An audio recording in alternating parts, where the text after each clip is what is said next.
C'est-à-dire là, on a besoin d'équilibre physique et psychique, mais dans les grandes décisions entre l'alternative économique, sanitaire, santé, on aura besoin de cet équilibre. Sinon, il va y avoir des révoltes et de la résistance. Mais bien sûr, et je pense que cette crise, elle révèle simplement qu'on ne peut pas définir la santé. Si on parle juste de santé et même pas d'économie, on ne peut pas réduire la santé à l'éviction d'un virus. Tout à fait. Parce que ce soit le monde de la restauration, de la culture, des salles de sport, un être humain, c'est un mammifère, c'est-à-dire c'est un être vivant dont la survie dépend des interactions affectives et sociales. Oui. Et cette crise, si on veut dire les choses d'une manière positive pour pas alimenter la sinistrose, finalement cette crise, ce qu'elle a révélé, c'est qu'on n'était pas réductible à des besoins matériels ou alimentaires. Et que si les gens ne peuvent pas aligner leur corps et leur esprit, ils n'auront pas de ressources pour reconstruire après la crise. Et que si on fabrique, parce que moi j'ai des gens de 20 ans qui me demandent des benzodiazépines, c'est une demande qu'il n'y avait pas avant ça.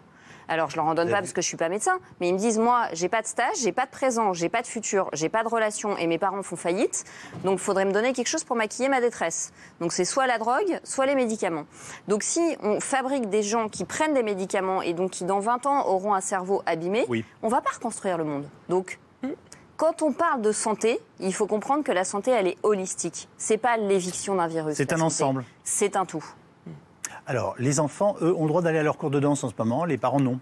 C'est le paradoxe. Ça fait partie des paradoxes du moment. La règle et l'exception, comme on connaît trop souvent en France, et qui fait que le message global est parfois confus. Vous n'avez pas que ça, vous avez aussi, sur décision médicale, vous pouvez aller à la piscine, vous avez des salles de sport qui sont ouvertes, où on a le droit de se rendre avec une prescription médicale de son médecin. Et vous avez du coup des salles de sport qui sont emplies de gens en pleine forme, mais qui ont le droit d'y aller parce qu'ils ont le bon papier qui match avec le cadre administratif imposé par le gouvernement. Donc c'est une situation qui est extrêmement compliquée.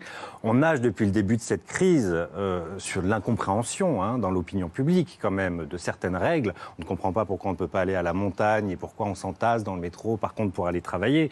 Alors que on a quand même besoin de produire de la richesse, que l'économie est fondamentale et qu'on peut considérer que les loisirs sont peut-être secondaires, sauf que c'est aussi un business à la montagne, c'est aussi de la création de richesse.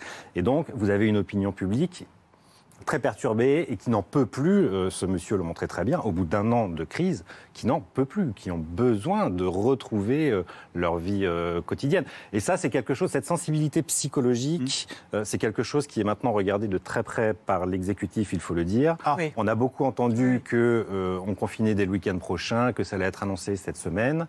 Moi, les dernières nouvelles que j'ai, c'est que le président repoussera au maximum, autant qu'il le peut, un reconfinement, parce qu'il sent bien que ça devient très compliqué. Les services de psychiatrie sont en tension. Les services de psychiatrie sont vraiment en tension. Et puis, ils ont vu que le premier confinement avait fait exploser beaucoup de troubles, et notamment l'alcoolisme, les violences familiales, etc. Donc, quand même, je crois que le gouvernement essaye de maintenir à tout prix les écoles ouvertes et de faire plutôt un mélange de couvre-feu et de choses comme ça que de confiner. Parce qu'un troisième confinement, il n'est pas... C'est même pas qu'il n'est pas acceptable. Je crois que là, on va passer un seuil. C'est plus du quantitatif, là. On va passer un seuil qualitatif au niveau psychique. Oui. Et l'après va être vraiment très compliqué.